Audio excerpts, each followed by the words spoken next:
Yo, what's going on, everybody? It's Mr. Young.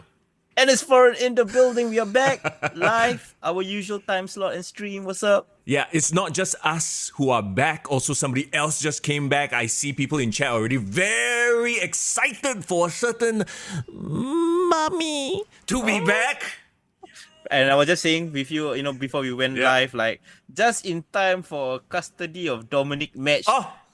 20 years later. So I know, fun. SummerSlam, right? Let's go. SummerSlam is shaping up to be an incredible event. But before we get to anything, we want to, as always, say thank you so much for joining us here on the podcast. Want to say hello to Div Royalty, our OG. Alfred is here. Edison, what's up? It's good to see you. Irvin, also Foddermucker, Jason, let's go. Yeah, man, I'm so happy for you guys. And shout out to some of you guys that we've actually interviewed at Grapple Max as well. Shout out to Div, shout out to DJ Jeff, the people that came on the show. I hope you guys enjoyed last week's episode. It was a bit of a fun format that we're trying to make it a more regular thing, right, Mr. Young? Absolutely. It's nothing more awesome than capturing the vibe of an event right after event. Like after a few days, you start thinking too much, you start overanalyzing. No, we want that raw emotion, much like we, perhaps some of us have just watched Raw and are reacting to those things. Yeah. And if you follow us on our Patreon, I've actually just put out the first part 1 of our SW20 Singapore Wrestler 20 rankings. We did a review and star match rating for night 1, and it's all featured your write-up, Mr. Young. Huh? Oh, I know, right? I'm like doing something I haven't done in a long time. Okay, just to rewind the clock a bit. I don't know if you guys knew this, right? But way back when, almost 10, 15 years ago, back in my 987 days, right? We were forced. I mean, we really wanted to... No, okay. Let it all out, bro. To be fair, right? Back then, they really wanted us to go try blogging. Well, I know, blogging. You are like, what? Wow, blogging. Some of the Gen A's, Gen Alphas are going, what the heck is blogging? Anyway, they made the DJs do blogging, right? So obviously, as a wrestling fan, what did I do? I blog about wrestling lah. It makes sense, right? Yeah, of course. And did you do a review? I used to do reviews of pay-per-views. It's probably somewhere on the internet archive somewhere, but Moblog was the thing they were trying to promote. I would, because all the other DJs, they're lazy. They don't want to write shit. They're like, I don't want to do it. It's stupid. It will never take off. Lol. But I actually wrote a lot of wrestling reviews. Bro, I realized one thing, bro. Even from years ago, even until now, you're always the hardest worker in the room, I realize. I try to be. You know what it is, right? I like to do things, but I also like to do things right in terms of presentation and the production. And that's why, to me, right now, and I know we're going to segue into the wrestling, right? To me, WWE is hitting it completely out of the park. Right now, to me, AEW just doesn't even compare. Even NXT, you can tell, is the developmental because the main WWE product is so good. This is kind of crazy, right? I'm jumping the gun a bit, but, Money in the Bank, I didn't watch it live because I had to bring my dad to the hospital, all that kind of thing, right? Yep. I watched Money in the Bank on my big screen TV outside at the couch all the way, and then I watched the post-show as well all the way. It was a whole 5 hours. Wow. They have got you hooked, huh? The content and everything. But because I don't know did you watch the post-show, by the way? Yeah, I did. I sat through the press crumb and everything. Bro, maybe they were inspired or copied AEW's post-event scrum thing, right? But they've made it into something that actually serves the product. You know that moment when Drew comes out freaking like pissed off and Wade Barrett has to... I'm like, oh my God. And they made it a whole production as well. Yeah. You actually have a reason to watch these stupid press scrums now. One thing I think is so underrated is they are actually giving the commentators personality and also a background affiliation. Yes. Like, for example, Corey Graves, defend Seth Rollins. Huh? Yeah. Wade Barrett, all the UK League of Nations vibes, all defend Drew McIntyre. So I love that, like, now they're bringing back these personalities from the commentators. It's a very sports thing if you think about it as well. I'm not sure if they do it in EPL, but I know in the NBA they have talk shows like that where Charles Barkley and Shaq, they used to be competitors. Phoenix Suns versus the Orlando Magic, right? Yeah. And they will cho each other. So it's in that same vein as well. I love it. I love everything about the WWE production right now. Production. Yeah. And we have seen actual changes, right? I think Triple H always keep mentioning this guy's name, Lee Fitting. Yes. He's basically took over Kevin Dunn, and Oh. he brought this level, because I think previously his job was he's an NFL live sports producer, right? It shows, bro. It shows. Yeah. It does show, and it's crazy. And I think one other thing, maybe from this weekend of wrestling, it's not just Money in the Bank. And I was texting you yesterday. I said like, hey, bro, I think Heatwave was actually better, bro, in my opinion. Okay. In my opinion. So it's almost as if like we can talk about which product is better, but not in a way where it disparages the other product. Yeah. I just feel like, it's a preference thing, right? Yeah, it's different. So if you want that sort of younger talent doing crazy shit, you know, you got your NXT. Don't need to go and watch the other show already. They've completely covered the entire spectrum of pro wrestling. Yeah. It's true. It's so interesting. Oh, I was just looking at our chat and like, I used to write WWE reviews for Stadium Astro. Oh, bro. cool, Jason. Let's go. It's still somewhere on the internet. Yeah. Shout out to you, man. So I get it. Like I think our fandom, right?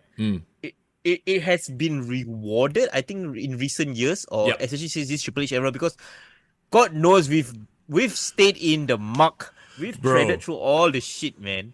Bro, we've languished for many years, you know, and once again, the man who, I won't even call him a man, the fellow who shall not be named, you know, he's really brought the reputation of wrestling fans down into the muck. But now it is cool to be a wrestling fan. Let's celebrate. We should all be celebrating.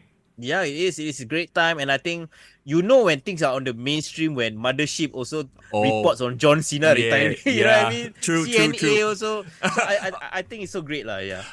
Jason says, I like how the podcast boys totally ignoring Forbidden Door. Okay, I did watch Forbidden Door. Wow. I will say this. I will say that MJF and Chero, they kicked off the show and they did a half decent match. They did what they needed to do, but at the end of the day, they did not serve AEW. It was just a match for no reason. It was, you know what I mean? Yeah. Clearly you watch or listen to Cornette's analysis of that match. God. Look, here's the thing too. I watched the main event as well.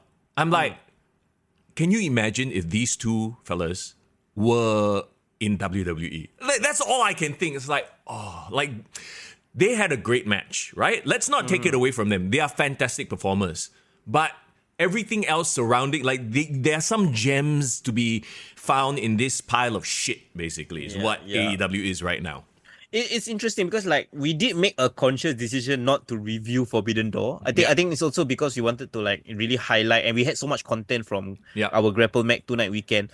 But also when we were previewing the show, we literally didn't feel any inclination to watch because nothing felt. It's not as if the wrestlers are not good, right? We all know the talent of the wrestlers, but nothing felt exciting or there was no hot storyline happening. They dropped the ball with Adam Cole. MJF is back, and I feel in my heart, I'm not even basing it on anyone else's opinion. I feel like they've mishandled MJF's return. My opinion. He's felt like, okay, so they've done the whole thing where he's now showing quote unquote his true colors or going back to what he was. He's going to be challenging Will Ospreay, that kind of thing. I get it, but also at the same time, it's like, can they sustain this? You know, that's always the question with AEW in terms of their booking, right? And it's very hard to ignore that everything else is just shit lah. And also, okay, I know, they're having the whole so-called Owen Hart Cup tournament, and right now the finals is, Hangman Page, who just returned, Bryan Danielson, and the winner goes to fight Swerve, right? Yeah.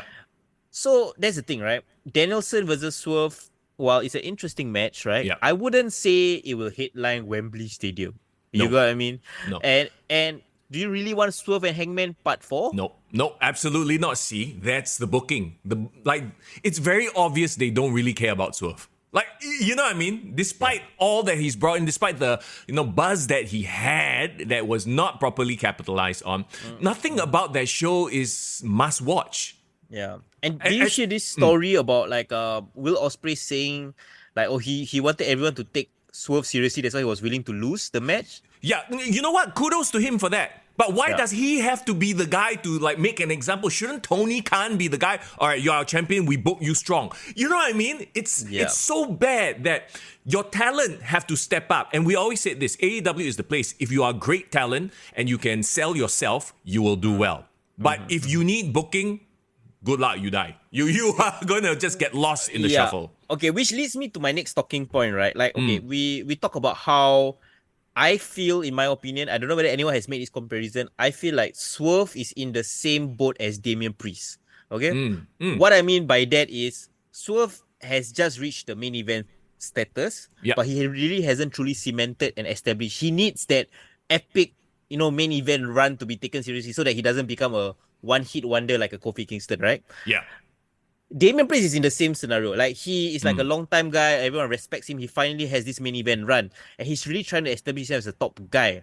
But here's the difference, right? Yeah. I feel like there is a plan to kind of keep Damian Priest strong. And we've seen in the result and how he has survived all these title challenges. Yeah. His entire MO is like, doubt me that I'm going to lose this. You know what? I'm still surviving. I'm still here with the title. Yeah. With Swerve, it's really almost as if the company is actively trying to bring him down, not the other way around. The company is not trying to make him presented as a top guy. It's always like the company is the one that is doubting him. Because the company, and when we talk about company, who exactly are we talking about? The EVPs are putting themselves in the forefront. That is their main story. Like, you know what I mean? The title is not the main storyline. The main storyline is the Elite, and it's a joke of a storyline. Look, I get a kick. I legit love the meme of Okada pressing I pressed the wrong button. I'm sorry. I'm so sorry, bitch. Like, I actually legitimately love that. But you know who else used to do comedy shit like that? Funaki. Okada, the legend of New Japan, is now a Funaki role. Think about that for a second. And let that sink in. You know what I mean? Yeah, and you talk about structure. The point I wanted to bring up next was that Ethan Page, right? Even before whatever happened on Heatwave, he talked about, I think on a podcast, saying that, hey, like, it's a completely different beast. In AEW, it's like there's chaos, it's disorganized, blah, blah, blah. And here there's like structure, it's a well-oiled machine. I don't feel like I have to do everything myself. And, I'm going to come up with a more measured take in his response, right? Sure. I feel like that really shows the difference between AEW and WWE. I think AEW, you thrive if you know your character well, are able to cut promos, you have creative freedom, you know how to present yourself. Right? And you know how to politic. Let's be real. Yes, let's be real, right? Because it is a Shark Tank, right? Yeah. In WWE, I feel it has switched roles. WWE is the team. Yes. The family, the team effort vibes that we used to get from early AEW. Yeah. Now is back with NXT, WWE, TKO. To be fair, there will always be outliers, people who don't fit with the team, people for whatever reason just not a good fit, and then when they leave, they'll kao boo, say, oh, blah, blah, blah. There will always be that. Let's be clear, it's not always roses within every team. Even you try so hard to fit the team, you will get left out. It's the nature of the beast. Yeah, okay. I also would liken this to say, how last time people always complain that, maybe WWE is like too much structure, no freedom, no creative freedom. That's why people like John Moxley want to go AEW, right? Yeah. And then they always now they copy and say, now you got freedom, you don't like that. You want structure. Like, why? You know what I mean? No. I think John Moxley is very happy that he doesn't have any structure. Correct. But I feel like I can relate to Ethan Page by saying that, like, I like, of course, freedom and all that kind of stuff. But I feel I cannot have too much freedom. I'll be very undisciplined. I don't have structure, So I feel like some people who know their own worst enemies, they need to accept that they need that structure, even though they don't like it. Bro, the bottom line is leadership. One company has leadership that people respect and trust. The other company, it's the Wild West. Anything goes, everyone can do whatever they want. There's a meme going out there, like, apparently it came out that Sasha Banks, Mercedes Moné, got creative control. So the first thing she did, she booked herself against, huge champions and win their championship and all that kind of stuff. Oh, dear God. Yeah. I mean, I think Mercedes Moné has Mercedes Moné and The Rock are going through this villain era. Like Yeah. everyone's hating on them. No, it's like they come in thinking they are going to be the savior. Yeah, and then it turns out they're actually absolute villains, and the crowd turns on them. Yeah, it's hilarious. I mean, okay, Britt Baker did make her comeback. Irvin brings this up. And Monet versus Baker, yes, that's going to be a very interesting... And it's interesting now, right? Because Britt Baker obviously comes back to huge babyface, vibes. Like, she's AEW OG. She's here to defend AEW, blah, blah, blah. So that is an interesting feud. One word on Britt Baker though, bro. What? Abs. Oh, abs, rip. Oh, abs. Wow. Look, I think Jim Cornette made the joke. She went to the gym for Adam Cole.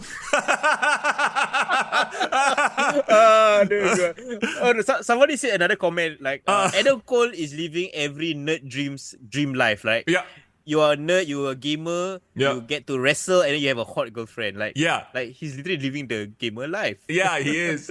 Apparently, Stephanie Vaquer also. I watched that match, right? Stephanie Vaquer was. She got cheered. It's damn funny because coming into the match, they obviously started out Stephanie as the heel. She was doing heel stuff, right? Yep. But you can tell, like, midway through the match, the crowd just turned on Sasha, on Mercedes. Like, we just don't like you anymore. Yeah, it's hilarious. Okay, the things that I actually like about Forbidden Door, right? I honestly love Takeshita's performance in the TNT ladder match. I felt, and I think everyone with a decent brain would actually prefer if it's Takeshita getting that rub. Bro, the crowd was chanting for Takeshita, okay? Yeah. They were hot for him, and like I understand why Jungle Boy is the one that is the winner. Fine. Yeah, it makes sense. He's the top storyline. But I'm not against Jungle Boy because actually I saw his promo after the show. I think he did like a social media promo. And he is growing into that role. But my problem is he's not being allowed to stand up for himself or be his own man because there's this whole faction mentality, right? Yes. Yeah. I'm not even going to talk about Young Bucks' match. It's just pure trash. Okada and Tanahashi, the two, pillars of New Japan, way past their prime. It was sad, bro. It was sad. And then you had Tony Storm, who is one of the breakout stars of AEW, now involved in a HLA angle, essentially. And it's not even like... I'm like, that whole... Okay, and I'm sorry, but I know we have in the chat a few fans of Mina Shirakawa, right? What is it about a lot of these Japanese wrestlers? Their acting is horrible, huh? Like what? They overact. None of it feels natural. Not to say I'm an Oscar winner or anything like that. And I will level the same criticism of, oh my god, NXT. Okay. Did you watch NXT? The NXT before Heatwave? A bit of it, not the full episode. Go and watch the promo between Lola Vice and Roxanne Perez. It was the worst promo. It took so long. The promo could have been 1 minute. It felt like 5 hours. It was horrible. My god. Okay. Okay, we'll get to that later when we talk about that.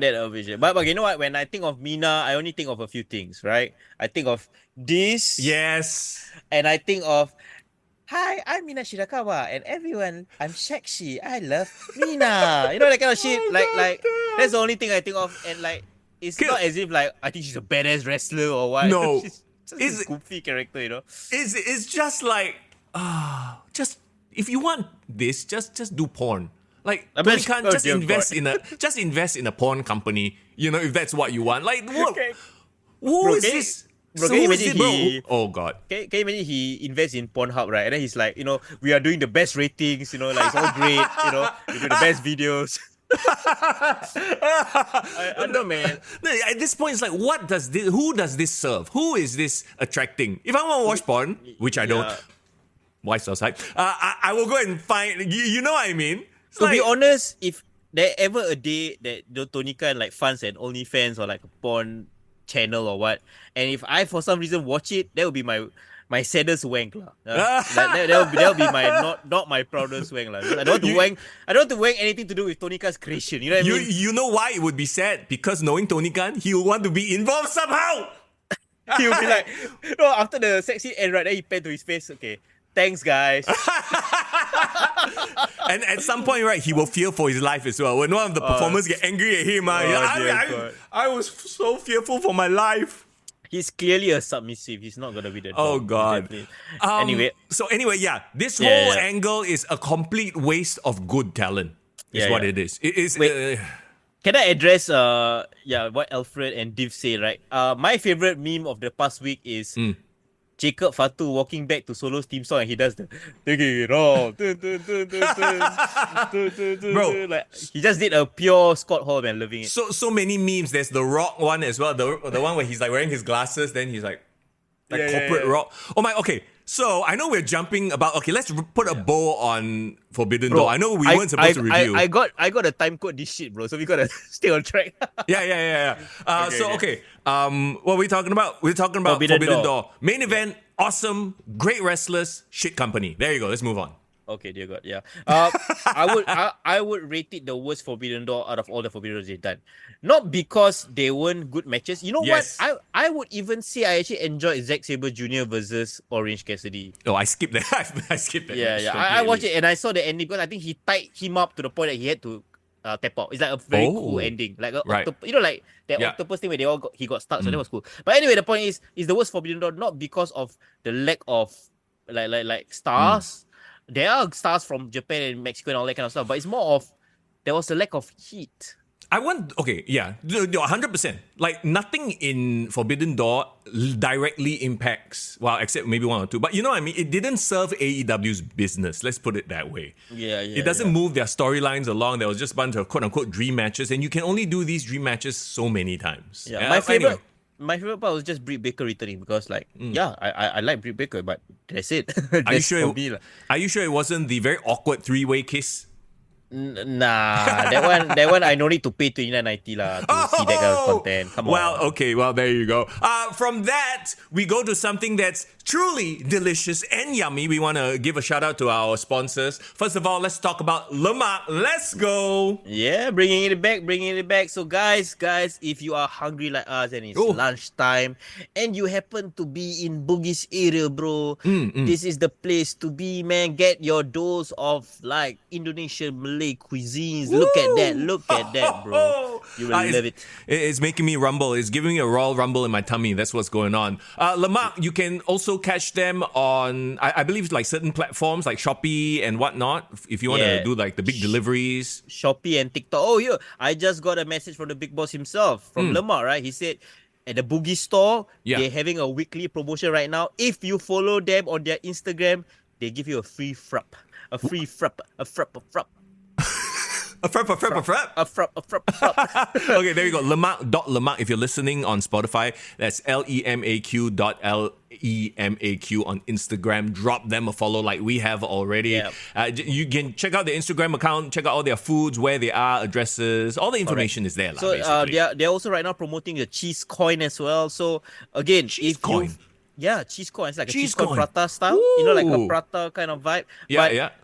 You guys follow them right now and then DM them, say that you came from Kick to the Gut, and then you can go claim your free frapp, right? Let them know. I'm just checking out their Insta stories right now. Sambal, hitam. Woo! Let's go. I don't know, man. I'm hungry, man. You know, sometimes I don't understand why we never eat before the podcast, because once we talk about Lemak, I'm starting to get hungry. Please welcome them back. They are going to be our main sponsors for the rest of the season. So, guys, definitely, bro, Young, you and me, we go hang out one of these days. We go meet, have kopi at Lemak. Let's do it, bro. Heck yeah, let's do it, my friend. Let's do it. All right. Also, we want to say a big shout out to our brand new sponsor. And next week, in fact, they are going to be having a huge event. We are going to be there, and I can't wait. My bro, are you ready for Clash at the Club 2? Yeah, bro. So we are going to the club finally, bro. Are we clubbing together? Siam Tiu for life, Oh, I'm going to reserve it, so maybe I can relive my NS days. Right. A big shout out to SBW for jumping into the podcast and sponsoring as well. Of course, their next big event, actually, they have two big events coming up very soon. August 16, Hardcore Island 2, right? And we'll talk about that as we get closer to the date. But coming up very soon, in fact, on the 19th of July, Clash at the Club 2. I mean, the first time they did it, it was so successful, they had to do it again. Yeah, man, they had good reviews and they had good. I think people were very intrigued by the whole club setting, and I think our man Statement himself was saying that any of you Kick to the Gut followers and listeners who are interested in checking this out, he's giving away 2 free tickets. Two tickets to Clash at the Club. Now. All right, right now. We're doing it right now. Okay, let's do it right now. Okay, what you need to do is slide into our DMs. Okay, do the DM slide. Go to our Kick to the Gut on Instagram right now and let us know that you want a pair of tickets to Clash at the Club too, courtesy of SPW. Right, like you slide into our DMs. You can say whatever you want, bro. Give me the tickets. Say I love you guys. Whatever you want to say it, and we will hook you up with a pair of tickets to Clash at the Club too. Bro, I think it goes without saying. I think you need to be old enough to legally enter a club to qualify. Yes. Yeah. Let's just put it out there. I don't want any primary school kids, who listen to the podcast to be like, hey, Mr. Young, Uncle Foreign, can I watch? No. Let me give you a little bit of a preview because I got some footage from the previous Clash at the Club right here. Okay, check out the action and listen to some. Oh, that Dharma, man. Damn. The meat. Bro, this one looks like a typical bar fight in the club, bro. This one I see every time, every weekend. There you go. Nice. Was that a suck his dick, Chan? I'm not sure. Was that referee Ryan? I want to see the part where referee Ryan gets. I want to see that. Oh, looks good. Look at that exciting action, bro. Damn. And I heard that this is awesome, Chan. Sorry, go ahead. Bro, you can watch all this while enjoying your beer and your alcohol, bro. Yeah, look at those beer towers. Look at everybody having fun right there. Boom. Damn. A little bit of a rear end, an ass shot. Yeah, man. So, I believe the match cut wait, hold on. Did Bryson cut his hair? Yeah lah, bro. He also seemed like, bro, NS, bro, NS. Wait. He just called somebody an inbred bastard. Whoa. Walao. Poor Angmo fella. Oh, there you go, Aiden Rex. Hey, of course. You can still show off your technical skills on the mat with no so there are no ropes, as you can see. But if anything, that makes them a lot more creative in terms of how they structure the matches, right? Yeah. What I love about our local promotions recently, they have been exploring a lot of different venues, playing around with the venue, and how that environment affects their matches. Oh, dude! Aiden Rex just kicked him square in the rectum. Holy shit! Look at Aiden Rex, man. Did he just do a worm into a moonsault? I mean, man, it wasn't a worm, lah. He did a reversal. There you go. He did a ricochet RKO reversal, bro. Yeah. Oh, there you go. So you definitely can see our dear Statement laying down the smack. CBK. Yeah. Hey, protect the beer, sir. Protect the beer at all costs. There shall be no spilled beer. Yeah. I believe, right? Some of the matches, some of the bumps that they take, it's not good. Wait, hold on. Where you go? He got a crowd member to do a chop, lah, bro. Did you see that? Hey, bro. So for the amount of money you pay, you can chop a guy. I'm down, man. Maybe. Okay. There you go. We need to go early, bro. We need to go early so we can get like a front row situation so I can chop somebody. There you go. All right, I can do one of those chops that I hate. The machine gun chop, the Moxley chop. Oh no, the Kingston chop, bro. That's what the Kingston chop. Yeah. Oh, this one real chops. Okay, so as you can see, the action is fast and furious. It's gonna be fun. It's gonna be a crazy club atmosphere and vibe. It's happening next week, right? I believe. Is it 19? Yes, next Friday, 19th of July. So if you want to get your tickets are still available. But like I said, first person to jump into our DMs, Kick to the Gut on Instagram to request for a pair of tickets will get a pair of tickets for free, okay? Yeah, man. So, of course, stay tuned as well. Next episode, we will do some previews and possibly get a SPW wrestler on the show as well to promote the show. Hang on. Look at Statement doing push-ups on the CBK. Later my reservice, I also need to do IPPT, train already. Tough. Bro, he's... Oh! Look at that standing moonsault. Hey, Siala, this is a proper tag match, Yeah. He actually had... Did we just start doing a watch along? Yes, we did. Of Clash at the Club, yeah. No, he literally just tagged Big Good Jack. There you go. Holy crap, bro. Big Good Jack. What did Alexis just throw?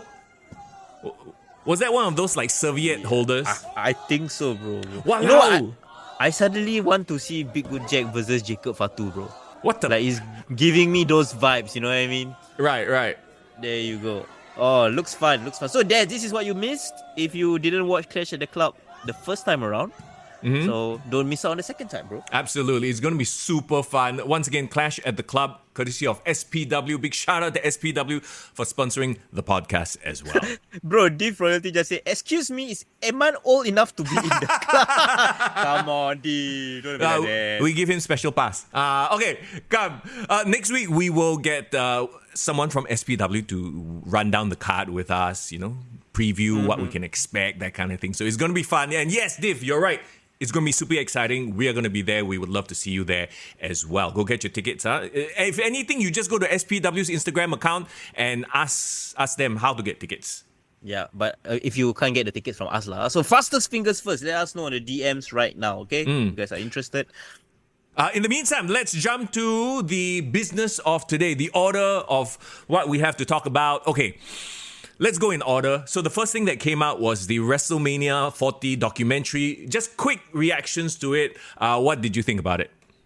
I love all the Rock memes that have come out since the show, where suddenly all these memes is like, oh yeah, I was the one that told Hulk Hogan to turn heel. Yeah. Oh yeah, I told Austin to say 360. Does Rock come off a bit of a glory hog in it? Like, I don't know what it is. It feels like a very humble brag. Like, yeah. The whole episode felt like a humble brag. I loved it. I love the behind the scenes stuff. Don't get me wrong. Yeah. But it felt like a Rock humble brag the whole way through.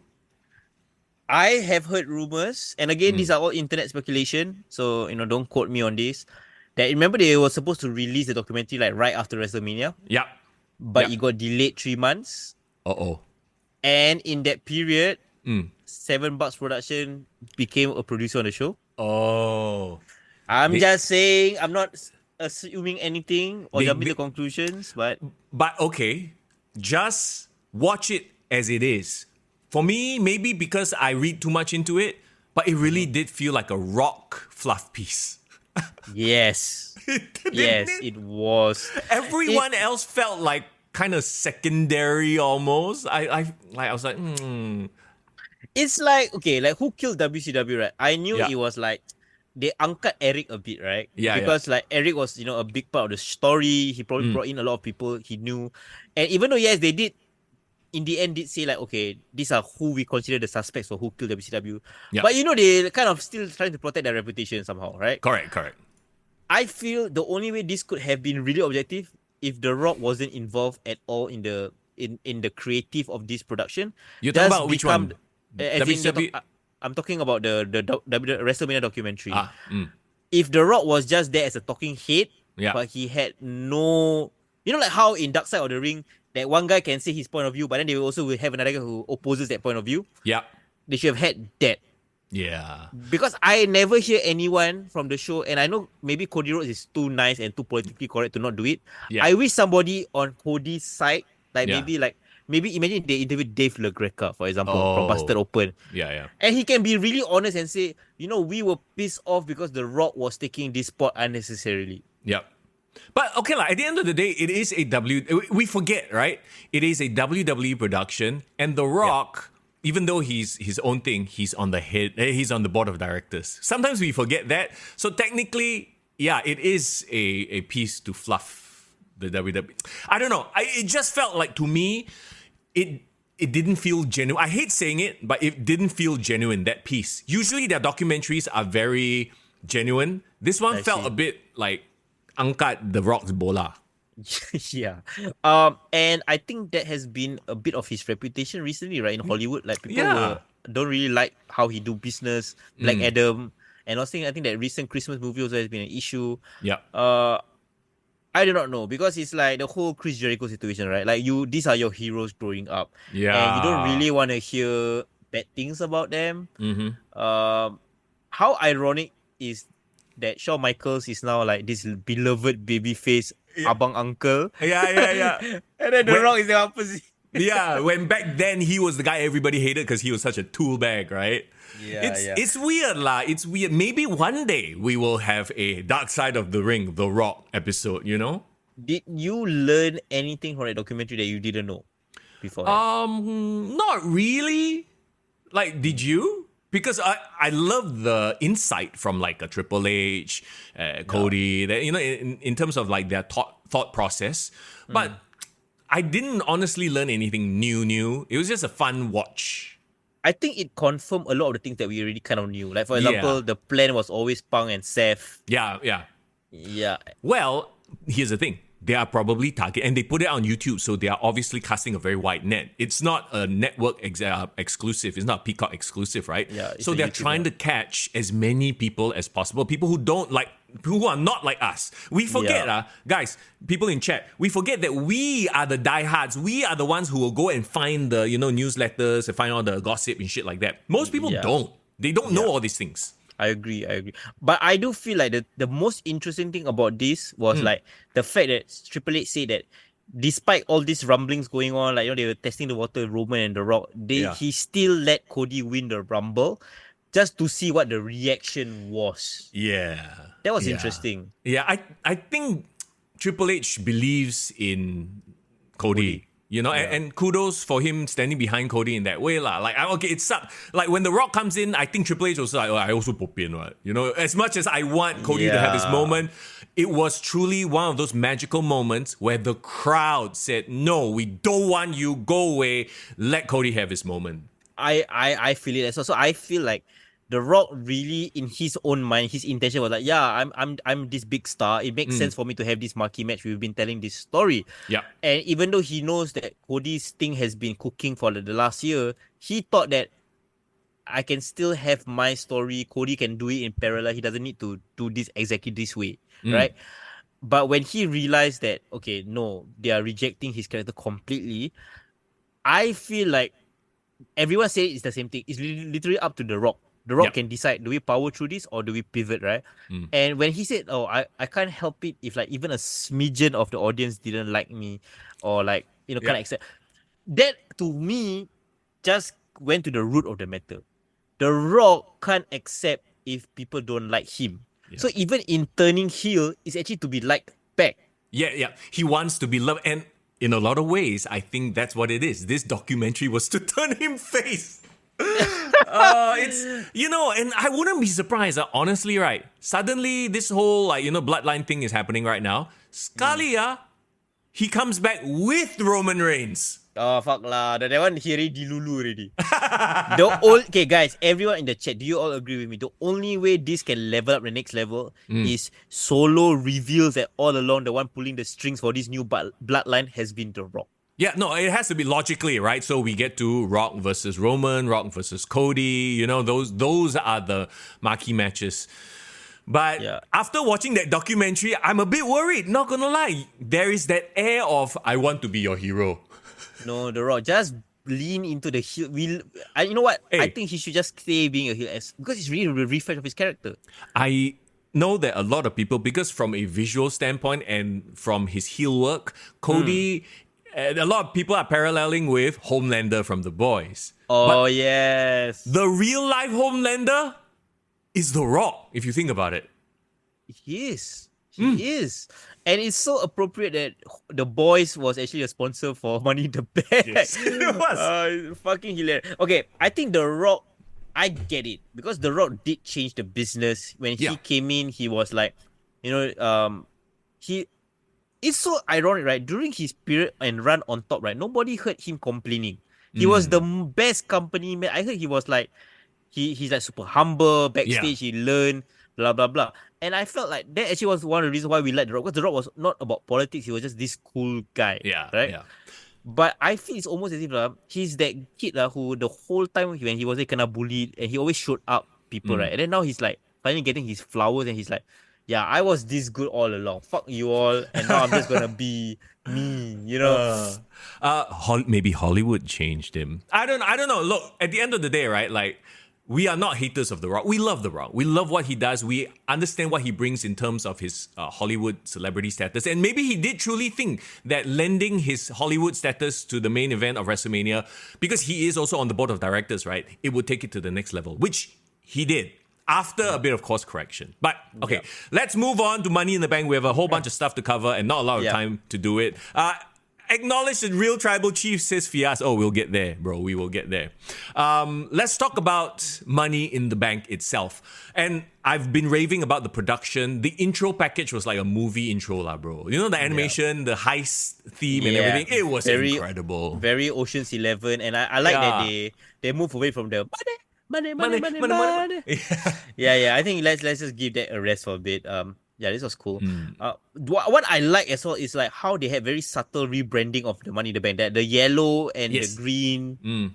I really like how it popped in this visuals. Yeah, it went from a 3D logo to like a 2D flat. Like it's quite popular now, like in terms of design. So I see. And also another thing I realized is that it's almost as if WWE is so smart right now. They are playing the crowds against each other. They are playing international audiences against each other, right? Do you hear what the pre-show preamble was all about? What was it about? Like Triple H in the kickoff, he was saying like, hey, you know, Canada, you've seen how France perform, you've seen how Scotland perform. Can you do better? You know, when they do what was that, the noise meter? What was it called already? Yeah, the decibel level, the decibel meter. Like that's obviously to try to, choke crowds to beat other crowds, right? Like it's these small things that they've added to the arsenal that, like you said, pitting crowds against each other. So, crowds are motivated to make more noise. They are literally training crowds. And this is the thing that they are training crowds to do what they want, which is make noise, sing, blah, blah, blah. Whereas AEW is training us to understand that, we don't actually have to watch the show because nothing important is going to happen or it's going to be crap.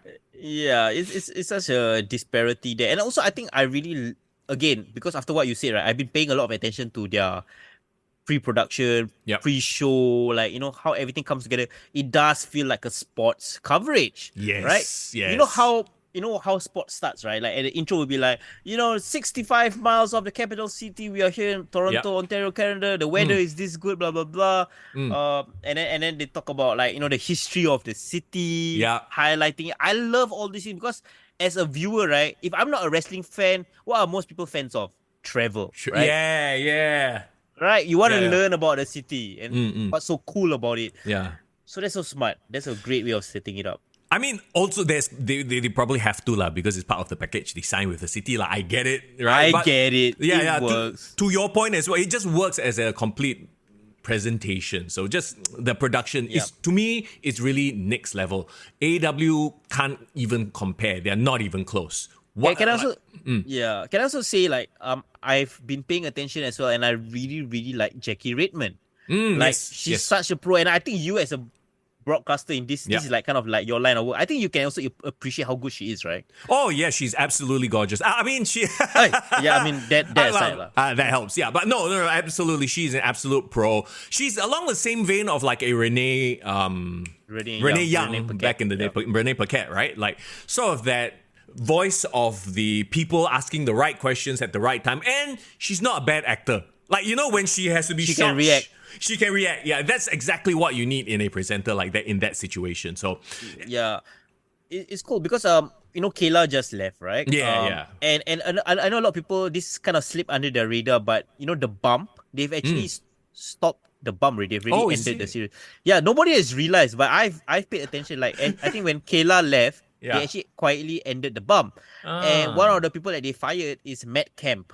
I don't know whether you remember Matt Kemp. Yeah. He's one of the best stick stuff and all that. So I went into the rabbit hole one of these days, right? And I found that he actually has been hired by Busted Open Radio. So he's an analyst for Busted Open. Yeah. And he has his own YouTube and podcast channel, YouTube channel. So he actually went on a 10-minute, really not a rant but he actually talked shit about the company and The Rock. Legit. Oh my god. Okay, I need to go and Google that. Okay, I gotta send you guys the link. But basically what he's saying that, all these things that WWE say, like their family and all the family, and The Rock, when he became the TKO president, he went into the office and told everyone, let's take a group photo and all that. Yeah. I was in that photo, and 2 weeks later, I got fired. Okay lah. No, it sounds like he's a bit like, butthurt, and as well he should be, right? He just got fired from a good gig. Yeah, I think it's butthurt and one thing, but I think he also realized that for him, right? Okay, at least he said for Kayla and all that, it kind of got left on their own terms, he could say it. But he felt like for him, it was like, because he didn't have the clout of like being a personality where there's a fan base and all that kind of stuff, they didn't even bother to say he's been let go. Like they didn't announce that, Matt Cam has been released on the website. They literally just let him go like that. And then I think, but then in him leaving, right, he revealed a bit of very interesting insider culture about like how they hire the hosts and commentators and guests. They consider only people with sports and broadcasting background to be their backstage hosts. They will never hire people who were commentators in the indie scene. Right. Like freaking Excalibur, they won't do that. They will only specifically want to hire this like proper sports background or like TV or news background because they want that legitimacy. You know, if I truly see a alternative, like AEW can really fill that void now. Because, okay, you think about it, right? WWE, I keep raving about their production, right? I know, I personally, from a viewer standpoint, I enjoy that kind of stuff. But there is definitely people who don't like people who love Linkin Park. I mean, not Linkin Park. Name me a band that's super popular, but not everybody likes. Coldplay. Coldplay, yeah, sure. But I'm sure there's a group of people who think that Coldplay is too commercialized, too sellout, and then they'll listen to some indie band nobody knows. That is where AEW, that's where AEW can sit, right? But not if their storytelling is terrible. Yeah, I feel like somebody like a Nigel McGuinness is perfect for AEW because of his clout, his insider track.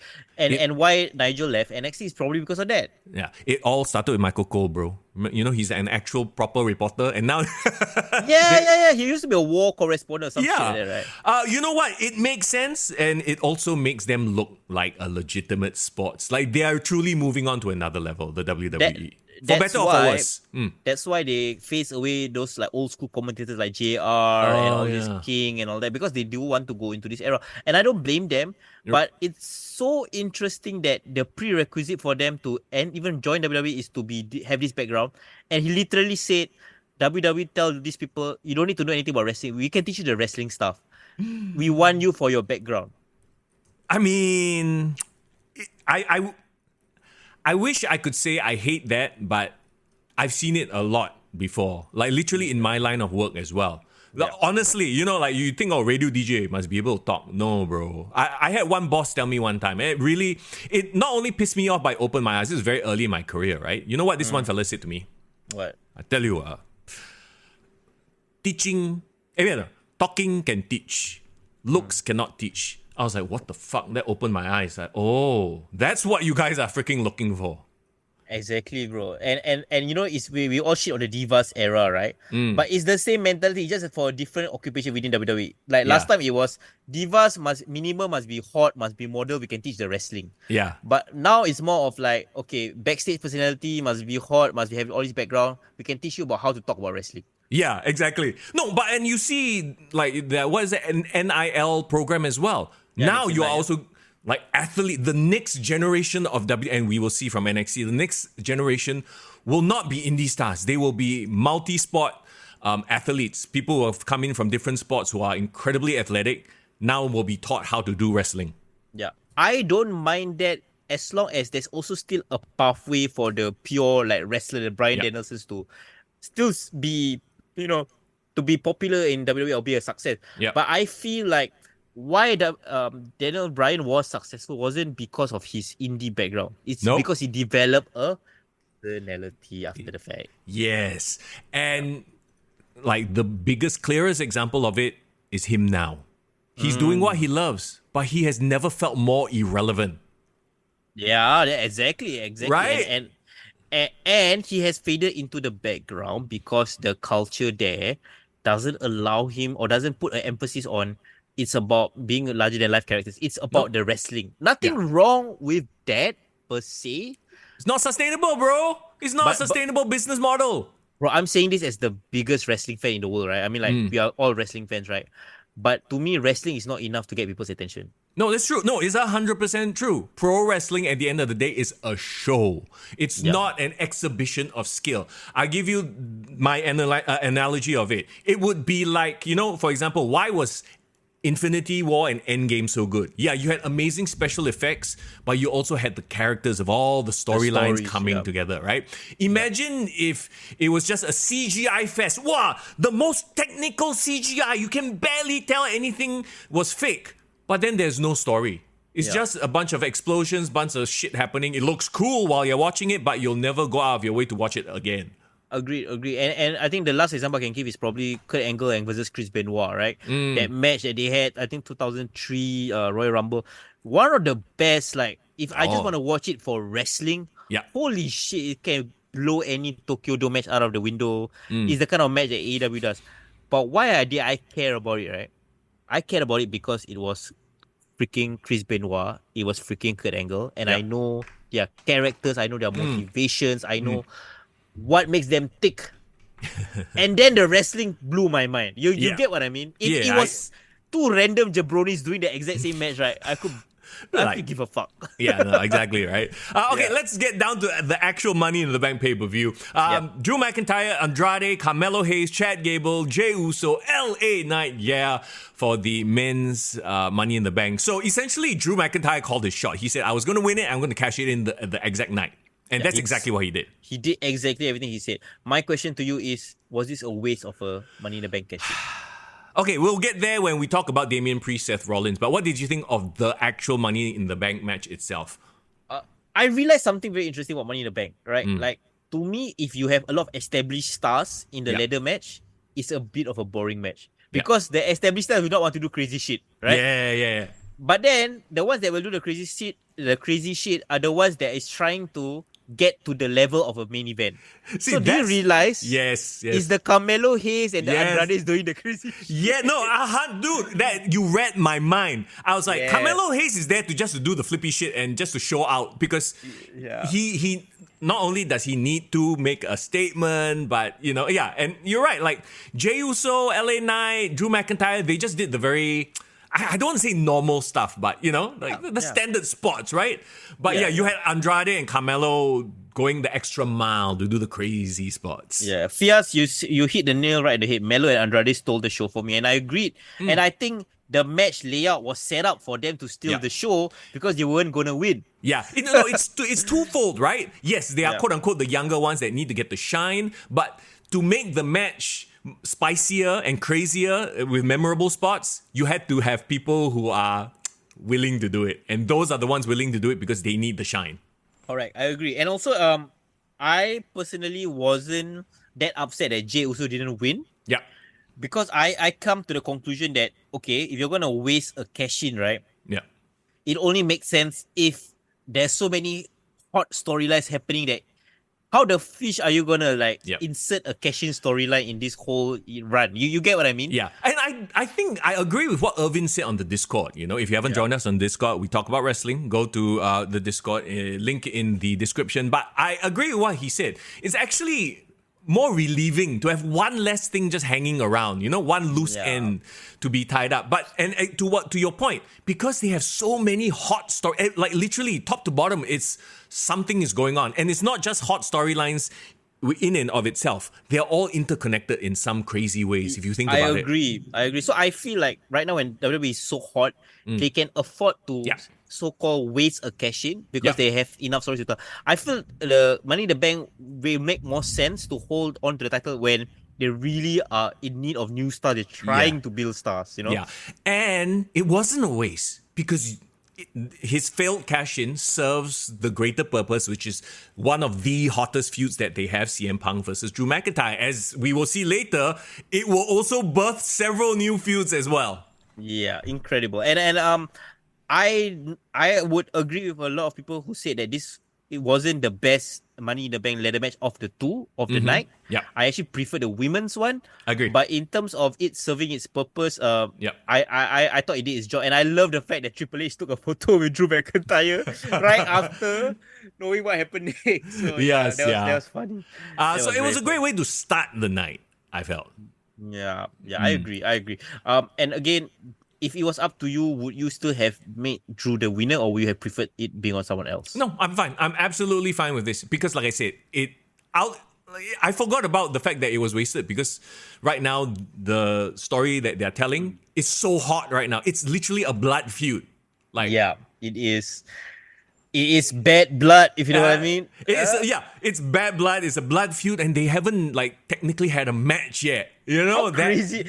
Bro, but this is CM Punk 101. Right? He did that with MJF. So, bro, imagine at the end of the year when all is said and done, WWE rivalry of the year is Drew McIntyre and CM Punk. Probably have like 2 matches. yeah, exactly. Div and Fias both agree that LA Knight right now is a bit cold. I think his moment might be over, but then again, he will always be over. I feel like he's that guy at any time they can reheat him on. They know like what they have in him.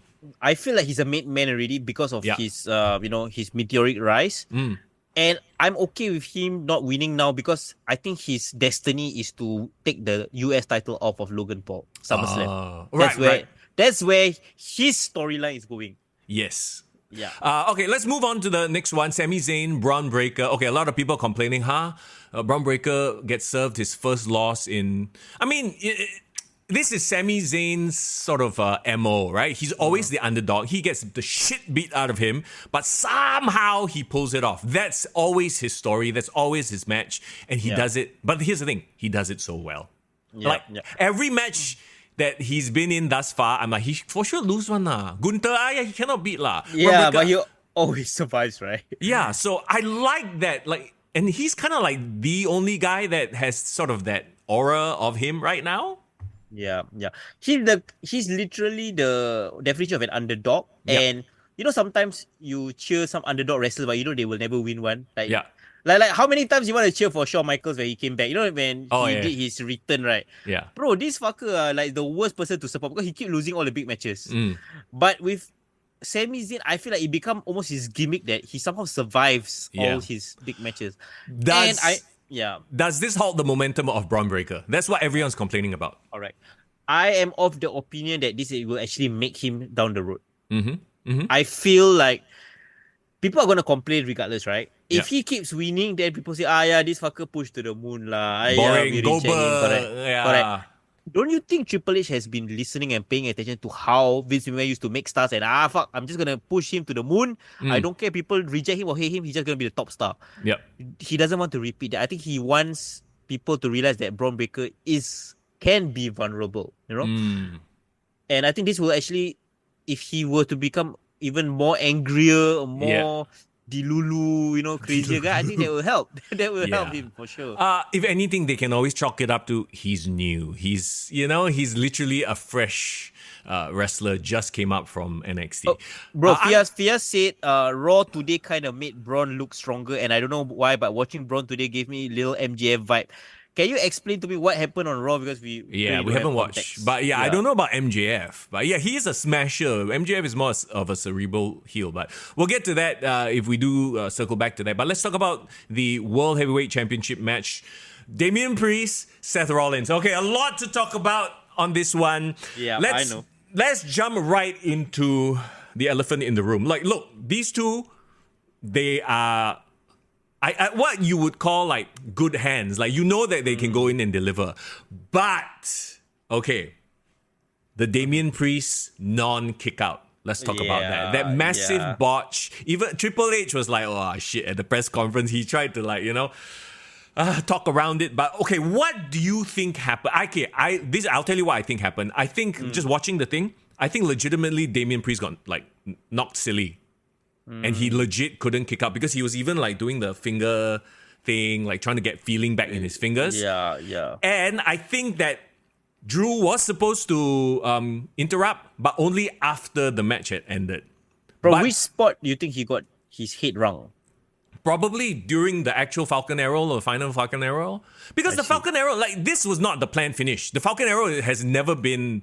Seth Rollins' finish, right? It's one of his signatures, not his finish. So I think what it was Drew was probably already ready because he was going to make the cash in no matter what. But I think he was supposed to cash in later. They realized, they fucked up, right? So they're like, no, press the thing now.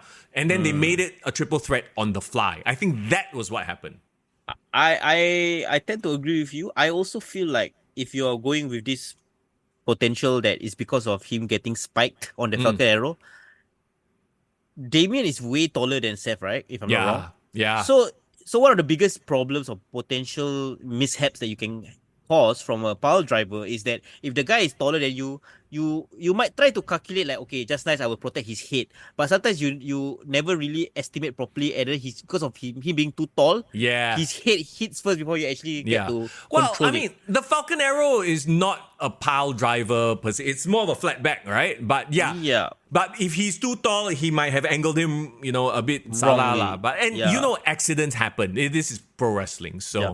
I knew it was an accident when during the press conference, Triple H almost admitted as much. Yeah, He was yeah, saying yeah. things like, "Yeah, I mean, if you guys are gonna shit on him for this one mistake where he did this incredible match, come on, like Yeah. give this guy a chance." So I really, it was a botch lah. For yeah, sure. I feel bad because Damian Priest has had several botches already. Actually, his matches, and Yeah. I feel like Oh he's my god! that- Remember the Leon one where he his leg got got his trapped? yeah, and I don't know what it is like, but the poor guy keeps getting like shit thrown. His like universe don't like him or whatever it is. Like I don't know. Maybe they can spin it into a storyline, but I think that's exactly what happened. Of course, CM Punk showing up, we kind of expected that, and he screwed Drew again, right? Yep. So it's all to build up that eventual blow off. So I think 3 times screwed up is enough. I think they need to start pulling the trigger on that match soon, right? Yeah. No. Also, okay. Like SummerSlam is the next one, right? That's Yep. no. Is Bad Blood first or SummerSlam? No, SummerSlam. Bad Blood is in October. Yeah. So yeah, they're obviously setting up SummerSlam. Now you have Yeah. this stipulation on Raw where Drew was suspended, so he can't show up. Right, so you have some distance between the two. Let it simmer a little bit more as we lead up to SummerSlam. Then they'll start interrupting each other. I'm sure on Raw. I think Drew is the most justified heel they've ever had. Yeah. In WWE history, like everything he does is justified. Is valid. I understand why he's so angry. Yeah. And they are so smart because even though CM Punk is the de facto babyface in this situation, but they let him play into the fact that he's kind of a dick. Yeah, So- no, that's the thing, right? Like with Drew and with CM Punk, I swear, depending on the crowd, they could just switch anytime they want. Correct. And I feel like all the AEW fans who hate CM Punk would like be rooting like crazy for Drew. Come on, Drew, beat up these guys' ass, right? Yeah. And then like all the CM Punk fans will be like, fuck lah, hilarious. This is CM Punk doing CM Punk thing. So It's one of those situations where they properly transcended heel face. yeah. Not in a the right lot of- way. Yeah, in the right way. Yeah, not like how they do in AEW where 1 week you're face, 1 week we're heel. No. This is truly it's great. This is legit layered storytelling is what it is. Yeah, and they target and hit all the fan bases because you remember at the start of the year, the hottest potential feud was Seth Rollins and CM Punk. They thought that we forgot about it. I know Seth. I wish Seth didn't come out and like get in CM Punk's face on Raw because I saw the clips on Instagram, right? Because I was hoping that they would let it simmer a bit. Because okay, after CM Punk screws Drew, it screwed up the ending of the match. So It Damian plays into Priest- the stipulation as well, right? Yes, Remember? yeah. So Damian Priest retains. So now you have a situation where Seth got screwed out of the title, and so Seth has a bone to pick with CM Punk, going back to his previous hatred of CM Punk. Technically, Damian Priest has something against CM Punk because Damian Priest wanted to win this clean. You can even argue that, CM Punk causing the interference made it so that he couldn't prove himself. So technically, you can even set up a Damian Priest versus CM Punk somewhere. Do you see how beautiful this is? Like this one thing serving the main feud has actually grown like the little pathways to all the other feuds as well. And I don't know if you saw this on Raw. I think this was kind of stupid. First of all, Seth confronted CM Punk. So they're already pushing that angle. But also Seth had an interaction with Damian Priest. He shook his hand, and then Damian Priest took back that stipulation, the gentleman's agreement. So he said that if you want to challenge me, you can. You can. Like, yeah. I thought that was like, why walk back the stipulation? Like that Is made this- no sense to me. It would make sense only if this is helping to push Damian back to babyface territory. Like they are slowly inching him back to be a babyface character. I think maybe that's why. And maybe that's planting the seeds for him leaving Judgment Day. That could be also another reason. But one thing I wanted to just say also, how ironic is it that the more interesting world title picture is actually the Raw side? Yes. No, but why not? because, the Universal title had its shine for like the past 3-4 years. Now it's time to shift focus, Roman Reigns is gone, and right now Cody, look, I don't know why people are so upset. Cody deserves this, and from everything that I've read online and fan cams and stuff like that, the guy truly loves his fans. He will go out of his way to stick around after events are over, to hug his fans, to sign, to take photos. Why not give, these people who complain on the internet, No, I like the thought of having one very steady, stable champion in Cody, and then another one, the title seats are all over Chapalang, whatever the fuck is going on. It has some variety, right? Yeah, no, it's great. Exactly. So okay, I did it. Despite the botch, I actually enjoyed the match. I enjoyed the finish, even though it was quite, it was quite predictable.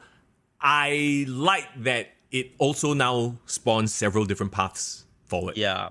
My only thing is I feel like Seth Rollins, on his own, he's not compelling, unfortunately, in my opinion. I feel like he is, he's suffering from the Triple H problem. Triple H is the best 1B character. Oh, yeah. But he will never be the main eventer. And True. Edge also have the same problem. Edge is a great 1B, but the never foil. 1A. And that has been proven in AEW. So because they don't have a 1A in AEW. Exactly. So I think Seth Rollins, but there's always a spot for someone like him though. But no, for sure. Now the thing is, I kind of wish he would stayed away for a bit longer. I know why they brought him back. He was needed in this role, but I also wish they took him away for a little bit longer so that we'll get more excited when we did see him again. Bro, let him go for 18 months, man. Give him a Randy Orton. Exactly. But there's no one to fill that role. That's why he was back. Yeah. Let's talk about the women's Money in the Bank ladder match. Tiffany Stratton, Chelsea Green, Io Sky, Lyra Valkyria, Naomi, Zoe Stark. Okay, how long before we see Zoe Stark go back to NXT? Well, if you watch Raw, I feel that there is a way out for her. Okay. Apparently, they are recreating a female version of the Shield. Apparently, Zoe Starks and Shayna Baszler. Remember all this while, if you've been watching Raw, they are being courted by Sonya Deville. Yeah. So now the three of them? Yeah, the three of them apparently just went roughshod and destroyed Damage Control, bro. So good. That's like a feud that they're having. So yeah, Damage Control needs an absolute rebrand. I really like Lyra and. Okay, you know who the standouts were in this one? Yeah, it's always the one that is not the quote unquote main star, right? So Chelsea Green, of course, home country, of course. I think Chelsea Green is one of those personalities that has sort of been there, and even though her gimmick was a bit what the fuck for a while, you can tell she's just put everything into it, and at some point I hope she gets her shine. I really do, bro. Chelsea Green gets it. Yeah. Some wrestlers, they know how this game works. Yeah. But I've always seen it from, I'm not being sexist, right? But I always see it from the guys. The guys know how to play the game. Yeah. But I've actually never seen it from a girl, how they can play the game in such a great way. And I think Chelsea gets it. And I think excuse me? Chelsea! Yes, Chelsea Green. I'm going to do it. But also I think because I watched her interview with Chris Van Vliet, right? And she literally said that. She said I don't need to be a MMA fighter with 300 moves and all this aura. I can be a diva. And I think there is a place to be a diva and play this conniving heel who's scared of heights or want to be scared. She loves the character aspect of it. She gets it. Yeah, she gets it. So I think that's the simplest way to say. She understands what wrestling needs and she knows how to play her role to perfection. Kudos to her. If I were to tell you to describe Chelsea Green to a non-wrestling fan as a character, it's very easy to do it. Oh, she's a wrestling Karen. She's the Karen. Exactly. It's so easy, right? Can you describe Lyra Valkyria to me? She lady. She loves birds. What? Woman. Bird lady. What was she? Raven or crow or something? It's supposed to be something specific to the Irish culture, but that is not widely. But everyone knows what a Karen is. Yeah. I think she was a standout. I think clearly she was a standout, and unfortunately, being the standout, you are not destined to win. Yeah, Uh, usually. yeah, but we also love Tiffany Stratton, so I'm not against this victory, No. right? It's one of those like, okay, they understand, they realize that like she's super hot right now. Even though she's a heel, people are cheering for her. So Yep. let's give her the money in the bank. It feels like a wait and see. Yeah. Does it not? Yeah, I like Tiffany with in this role. Let her cook. As the Yeah. kids would say, and I think in the press conference she want to bedazzle it and Oh, God. like let her go all out Yeah. with this. Actually, to Yeah. what you said earlier, we talked about how the men's money in the bank, it's fine that they quote unquote wasted it because there are so many strong storylines already. Yep, In this yep. case, there are not that many strong storylines in the women's division. That's why having the money in the bank looming over Bailey is a storyline in and of itself. Creates That's why a it worked. threat. Yes. Threat, yeah. So right now, while Tiffy can like hang around in the background and Nia Jax can do her match with Bailey, Bailey. but there's also that threat of like Chelsea Green still wanting to be there. Tiffany yeah, might so- cash in. I'm Tiffany sure might she'll, cash on SmackDown, she'll bedazzle the shit out of Yeah. the case. It'll be a whole thing. Correct, and don't forget, we still have Jade Cargill and Bianca Belair looming Yeah. around. Even though yes, they are in the tag team title picture, but if they were to have their feud or blow off, Yeah. it's always there. So like, I feel like I think what Triple H does well is he's going back to the Attitude Era approach where everyone has a character, has a story. Yeah. Things are happening for them. And they interweave with each other so that whenever two people fight, it never feels like why the hell are they fighting? It makes no sense, Yeah, Jason, to your point, AEW's biggest thing is why are they fighting? Yeah, why are they fighting? No why reason. is MJF fighting? Channel. Okay. And like to your point as well, I think Io Sky did very well as well. But yeah, Damage Control, they absolutely 100% need to rebrand. All right, let's move on to the main event. We don't have too much time left because I have to run off very soon. Let's talk about the Bloodline or the fake Bloodline. What is it? Yes. What did we call it last week? What do you call it? The OG? No, not the OG. The new Bloodline? wannabe Bloodline, whatever. Anyway, Wannabes. Yeah, Solo, Jacob, and Tongaloa. Okay, like I poor Tongaloa. I was so ready to come in and just like dunk on Tongaloa, but the poor guy took that one, like, that spill What? to the commentary Bro. table that might That have hit- like concussed yeah. him. That hit bump, I think the thing that got him because I saw him tapping the ass. I was Tap the ass.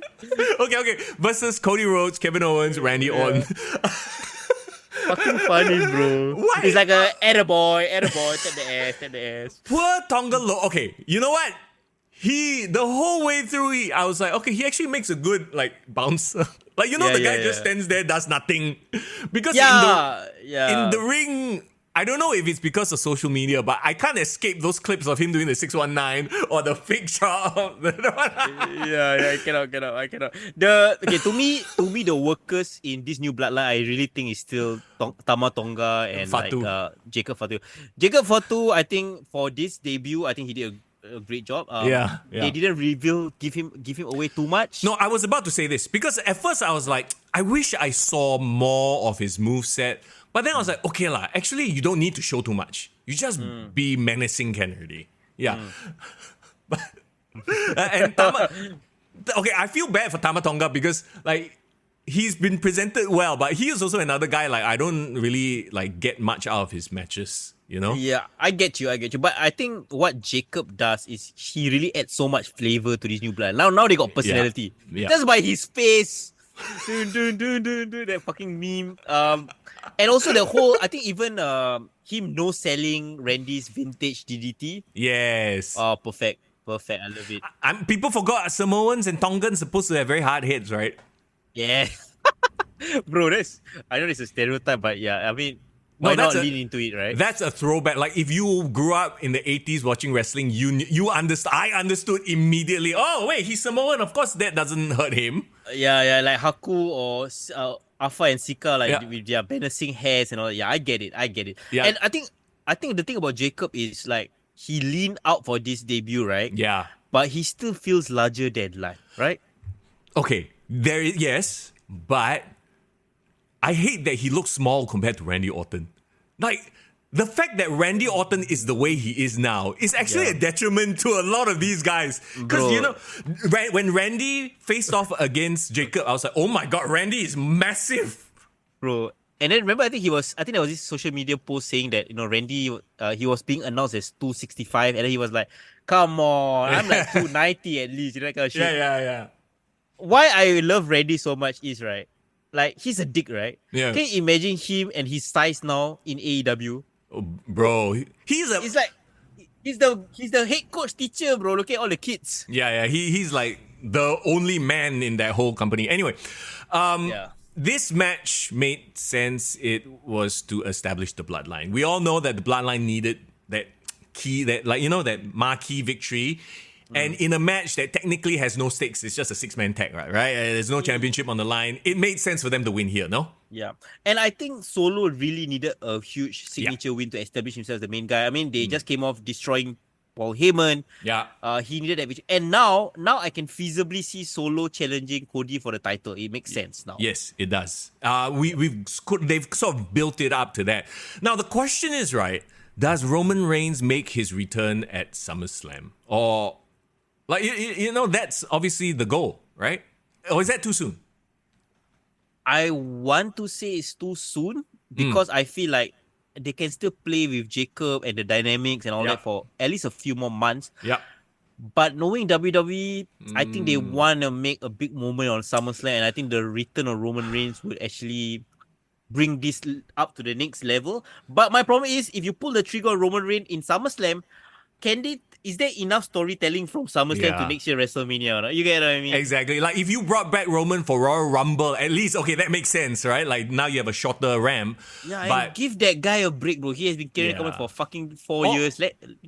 Survivor Series. I mean, there's still The Rock. There's Rock Cody. There's Solo Cody. There's Roman versus Rock. There's just so many permutations right now. And this is the best position they could find themselves in. Yeah. Bro, I can't wait to play WWE 2K, man. I gotta fucking do some career mode or GM mode shit, man.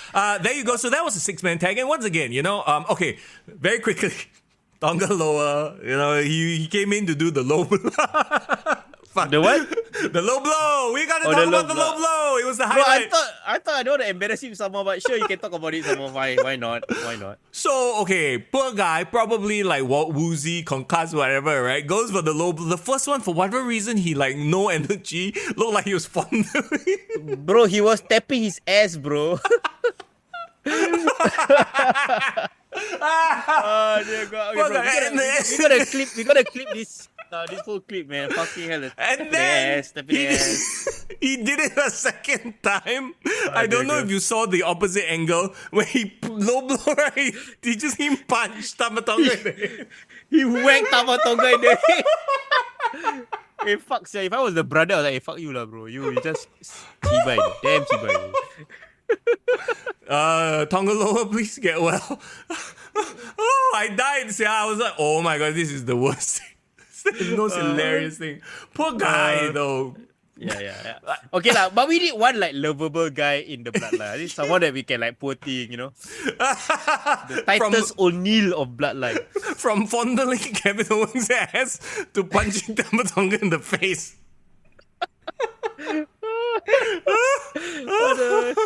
Fuck this guy. I lost. Okay. I'm done. Okay. Yes. We'll try to control a second. And then, so I know a lot of people didn't enjoy it. I enjoyed it from a pure storytelling production standpoint. Yeah. I will give this whole production. You know what? I'll give it an 8. Screw it. I'll go against the grain. I'll say it's an 8. Nice. I enjoyed it. I get it and I enjoyed it. But I would say I enjoyed Clash at the Castle more. Okay. So probably I'll give this a 7. And also, we didn't even talk about the fact that John Cena was on the show and Trish Stratus was on the show as well. Oh my God. Okay, Trish Stratus was Trish Stratus whatever Toronto hometown. John Cena comes out, announces his retirement. At first I was like, cannot be he's retiring then. But no, it's an announcement of a retirement tour, essentially, right? So here's the crazy thing. Now, leading into Netflix WrestleMania, Raw on Netflix, you got John Cena involved somehow as well. Bro, now you got the John Cena retirement storyline. Yeah. You got Rock, Cody Rhodes, Rock, Roman Reigns. Solo versus like the entire Bloodline saga. You got Bro, the Judgment Day. You got CM Punk, Seth, Punk. CM Punk, Drew. Holy balls! You got, bro. We got the Wyatt Six. Fucking hell, Wyatt 6 also was on Raw today, and actually freaking Bo Dallas appeared backstage. So, dude, WWE is absolutely cooking right now. Absolutely cooking. Absolutely cooking. And you know what? A lot of people can appreciate it and learn from WWE. And you know what? That's the thing. I want all the promotions to learn from Yes. WWE. Even if like you stand on your own, have your own niche, right? Yeah. But like certain things, I think definitely people can, and that's why maybe they are the industry leader, right? Yeah. Okay, so John Cena, we'll very quickly touch on it because he did mention he has like 30 to 40 dates, which means, he's gonna have a full ass run all the way into late 2025. Yeah, and he did say he's gonna wrestle Royal Rumble for the last time, Elimination Chamber for the last time, WrestleMania for the last time. My question is he gonna win the title for the last time, 70?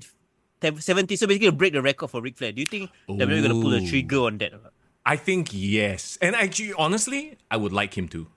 If anybody, let it be John Cena. A better representative for the future generations. Right? Yeah, when you look back in the history books, right? Like Ric Flair, what he did was iconic, no doubt. But he also has a lot of like baggage, ton of baggage. Whereas Cena is clean cut, he had a few questionable things, but that was in his youth.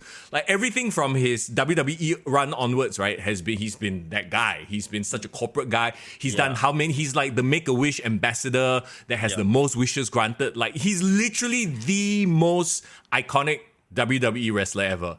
Yeah, I feel like I think that would be a great way for him to crown his career. Maybe go into the Hall of Fame next year. I mean that would be great and possible. One question I posed to our Instagram followers as well. And I think I wanted to ask you, who should he face next year that he has never faced before? Wow, Austin Theory again. Honestly, I don't know. It's interesting to like. Okay, I know he might have faced Cody Rhodes like last time, maybe like random 6-man matches. Yeah.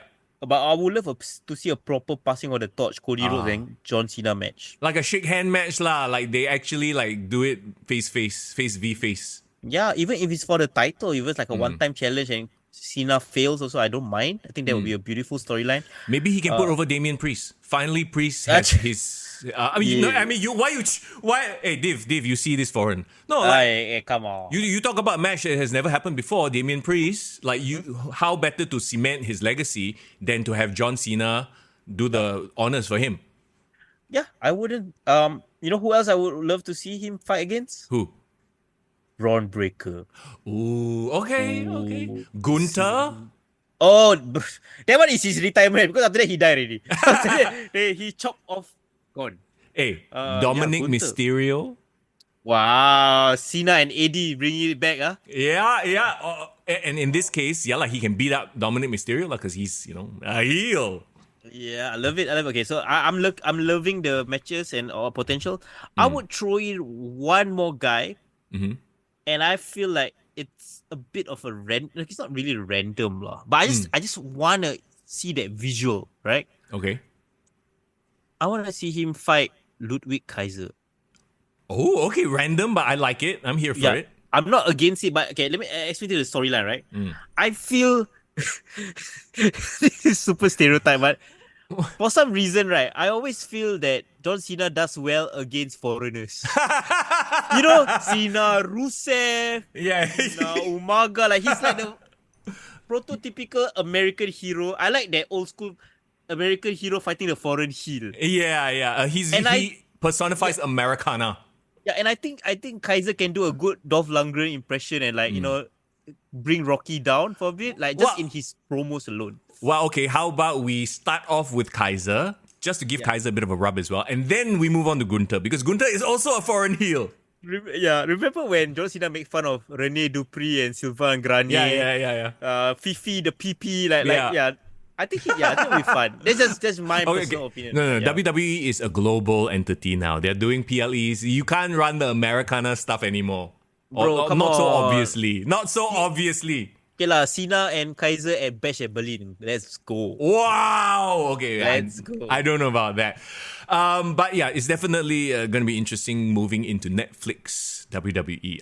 Okay, so and I talked about the post show earlier as well. Like they're even doing stuff on the post show. They're cutting in between the commentators and the press conference. So it's not just press conference because I think they realize that during the press conference, when they do the setup and then all the things, it gets a bit boring, right? Like you're just waiting.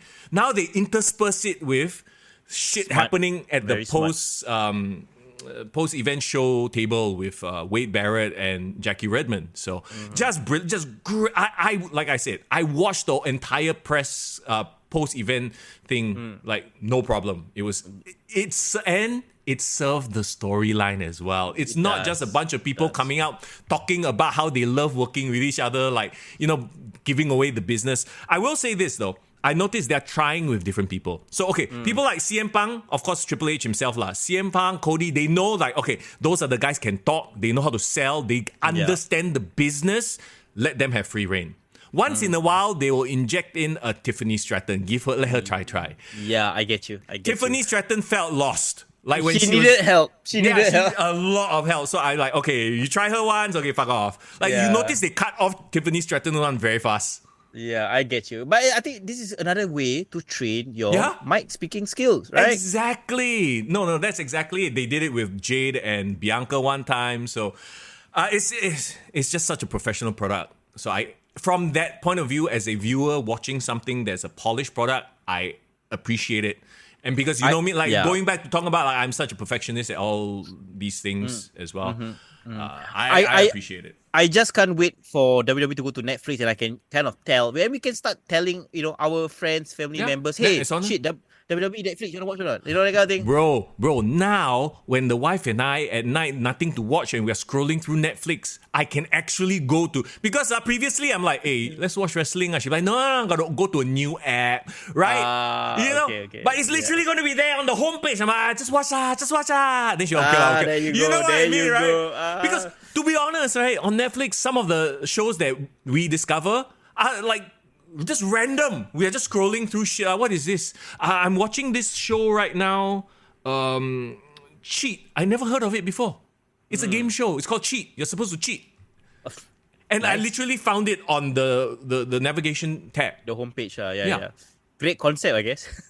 So anyway, there you go. That's WWE. Okay, let's very quickly jump into NXT Heatwave. I know you enjoyed it. What are some of the standouts to you? Okay, I'm not gonna talk about every match, don't worry. Yeah.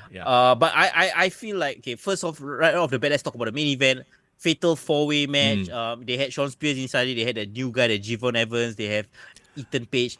And here's the crazy thing. I think what is the NXT MO right now, right? They're just gonna try shit, right? Yep. They're gonna try shit and they're gonna do things that everyone expect Trick Williams gonna have a long title run. Nah, Shawn Michaels like fuck this. I'm gonna try one time. Ethan Page fuck shit up, right? And then he fuck shit up and then end the show with Joe Hendry tease. Yeah, like I know, right? Like, what the fuck?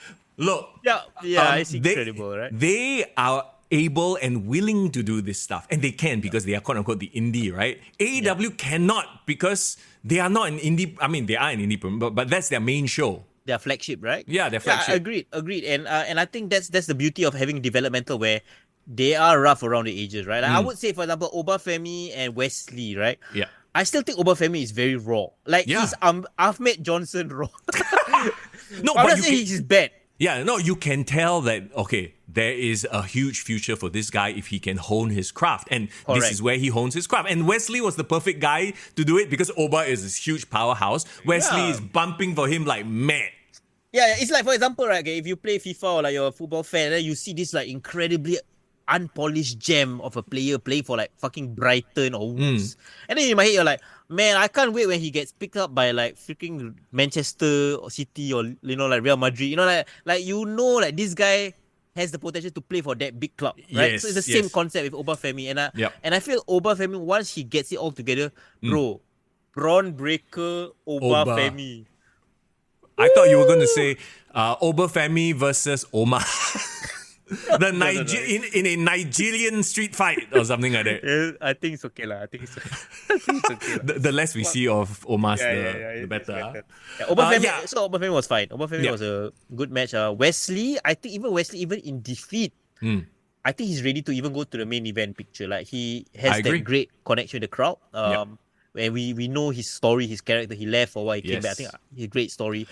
Can we just quickly talk about our favorite spot fest of the event? You talking about Kehlani Jordan and Sol Ruka. So we talked about how they are both the NIL graduates, right? Where they are both gymnasts.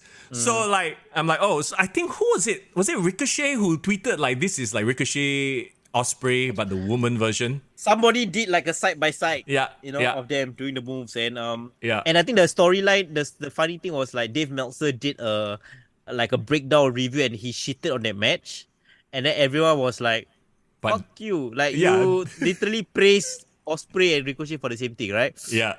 Okay, I'm gonna still be objective, right? It was a flippy shit match. Yes. I don't enjoy flippy shit matches.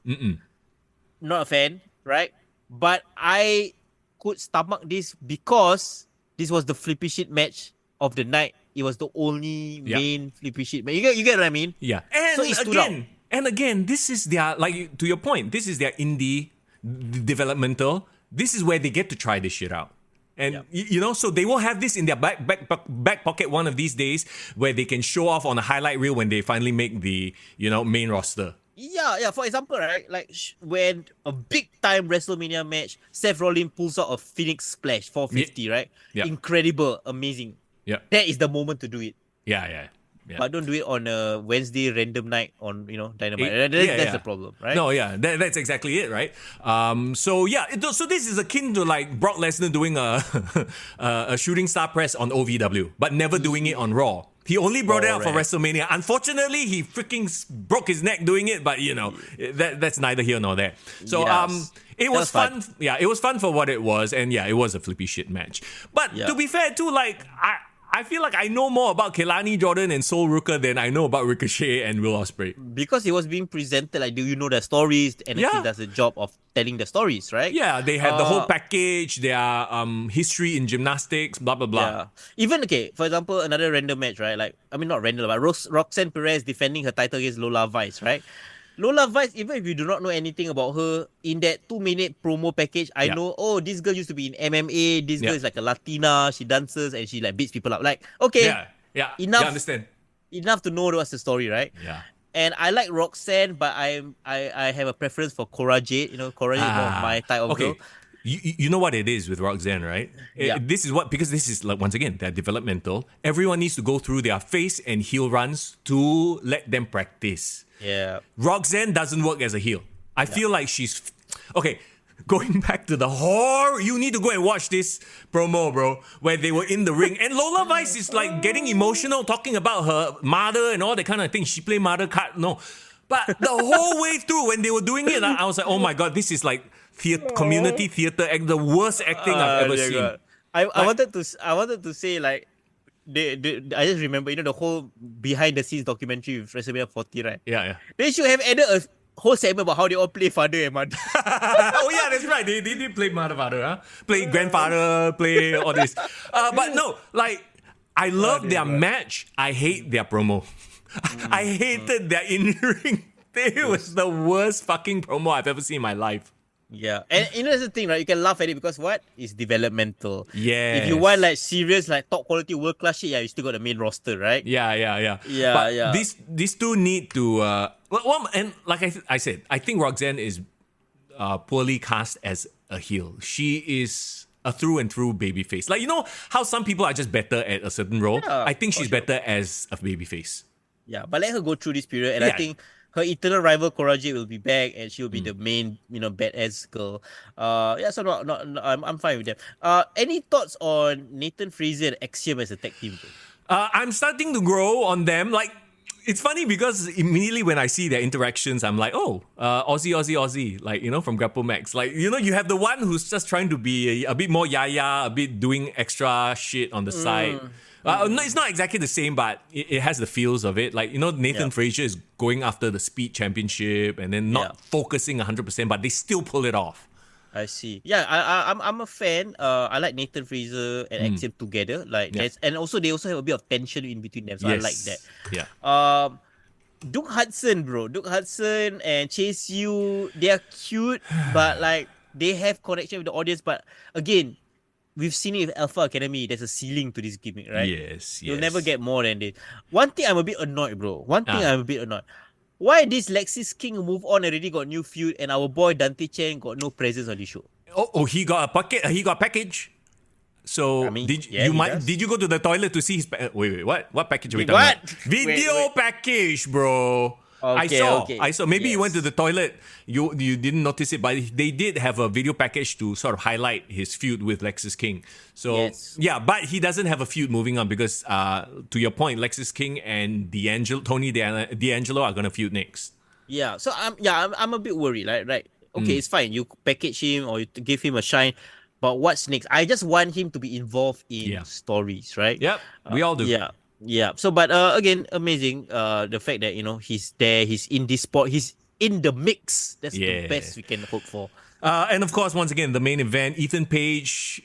Okay, so he wins, but in a very he didn't win. And we haven't seen one of these sort of finishes in a long time, right? Because it was Trick who hit him with the trick shot. He falls on top of, was it Javon Evans? Javon Evans, yes. Yeah, he falls and then he was knocked out, but he got the pin. Yeah, and Trick got pulled down by Sean Spears, right? Yes. I like it. I like when now Trick has to chase, right? Yeah. It was a fun, creative finish to something that might have been like, oh, okay, what? Yeah. And honestly, I actually thought Heatwave was better than Battleground from a few weeks back. Yeah. I felt Battleground I think they're trying to play too much into the UFC Apex Arena gimmick. Yeah.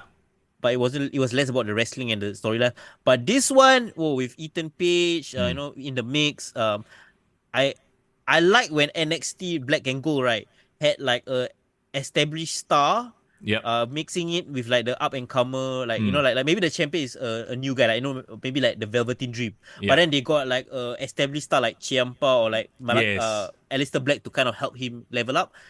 That's what I think they're trying to do with Trick Williams, where he's gonna have opponents who are veterans, right? Sean Spears, Ethan Page to help him level up, and in the same time, people who are underappreciated like the Ethan Pages gets his shine. And all of a sudden, I know who this Javon Evans is. Because 2 weeks, I will be real honest. Like, was it 3 weeks ago? Battlegrounds, was Javon Evans even there? He wasn't, right? Honestly, I can't remember. He came out of nowhere to me. Yeah, he had some backstage thing with Sean Spears. And there's this whole other faction, like the Metaphor and Javon. Like, all of them, I'm like, who the hell are these people? But suddenly, I know who this guy is because he's like the Ginna in this Fatal 4-Way. So Javon is the standout from Metaphor, right? That's what I'm trying. Yeah. Yeah, he is, right? And then of course, Lash Legend is also one of them, but whatever. But yeah, like you say, he was the standout, the breakout, like the Andrade and Carmelo Hayes of this match, right? Yeah. Flying around doing all his shit. So you gotta have people like him taking his shot, and chance. Absolutely. And they made him, or at least made a name of him in the process. So there you go. There was NXT. A great weekend for pro wrestling from WWE. You would rate this higher than Money in the Bank? You give it a 8? I would give it 7.5. I'm not saying like it's so much better. It's just that I think every match felt that like I could enjoy the in-ring part, and also I could enjoy the stories going ahead. And of course, the Ethan Page thing, like really the legitimate surprise of the weekend. Like nobody expected him to win the title, and he did. So I loved it. That wasn't the last surprise of the night, though. Ooh, just like the 2 clip, they didn't even play the song. It was just a photo. Say his name, man. He appears. I believe in Joanne Ray. So they are milking this, and you see, this is the difference. I hate to harp on this, right? But it's like AEW. What they'll do is they'll just bring him in for one random match, have it at wherever, and then he'll disappear. Yeah, right? I agree. That's AEW's MO. Whereas, like, they are building this. They're on NXT. Case in point, Jeff Cobb. Yeah, exactly. Shows up, has a match, F's off. Like, huh? Once a year, bro. Yeah, Once a year. why? Like, or Pat, or who else? What's that? Lance Archer, the Murder Hawk. Yeah. But anyway, let's talk about the good things. Like, yeah, so I think I'm very interested to see again going into the summer. NXT got so much stories, and in the main event season, it's gonna be very, very exciting. So, bro, like, you know what? Like, okay, even if AEW goes into All In, right, which they're gonna build up to that hype, it's gonna be a big show. So I am actually very curious to see how they will counter program WWE's like hot summer, and also build their own storylines as well. They don't need to counter anything. They need to work on themselves. That is the most important thing. They need to tell good stories and make it so that I need to watch Dynamite. I need to watch the next pay-per-view. Yeah, I get you. They need to do it, and I think the only way they can do it is by leaning in on the stars that are legit. Like to me, MJF should be the focal point of the show right now. Fucking put him back in the main event scene. Holy shit. Yeah, 100%. Yeah. Okay, all that said, thank you so much, everybody, for hanging out. We appreciate your time here on this Tuesday afternoon. As always, a big shout out to our sponsors. First of all, Lemak, let's go. Maybe you already had your lunch. You're wondering about tomorrow's lunch, dinner. Hey, go check them out. Just follow them on Instagram first, lemak.lemak. Correct. Right? Once again, guys, check out their Bugis store. If you're ever at Arab Street, that area, they have a pop-up there. Do follow them on Instagram. If you follow them and go DM them that say that Kick to the Gut sent you, you will get a free frap. So please check it out if you're in the area. And this is ongoing, so you no need to like right now drop everything and go there. Just go there, after work, over the weekend, go check out their stuff. They are currently promoting their cheese coin as well. Check that out. Their famous Korean coin bread. Very, very interesting. If you like dessert stuff, I'm very curious to check it out. And also this thing called Jasuke. Jasuke Susu Keju, which means sweet corn, condensed milk, mozzarella cheese, bro. Bro, wow. I am freaking hungry, bro. I have no idea. They are coming out with new stuff on their menu every time. So on top, and is this on top of the Indonesian, Malay cuisine that they've been putting out as their main stuff. So Yang, after my reservice, come, let's have kopi, let's sit there and talk about lemak. Let's see what we can do, right? Let's do it. All right. Also want to give a big shout out to SPW Clash at the Club next Friday evening. We want to see you there. Literally, it's happening at a club, okay? At Balmoral Plaza on the second floor. Ion Club. It's going to be so much fun. In town. Nice. Yeah, exactly, right? So Clash at the Club 2. You can go to their Instagram page to find out about tickets. Also, I don't know if anybody has slid into our DMs. I haven't checked yet. But we did mention we have a pair of tickets to give away. Slide into our DMs on Instagram right now and just ask us for a pair of tickets. We will hook you out with a pair of tickets to Clash at the Club. And once that's given away, then be sure to go and, buy your tickets for next Friday lah. Yes, again, fastest fingers first. Let us know. And next week, we will try our best to get a SPW wrestler on the show to talk more about the event.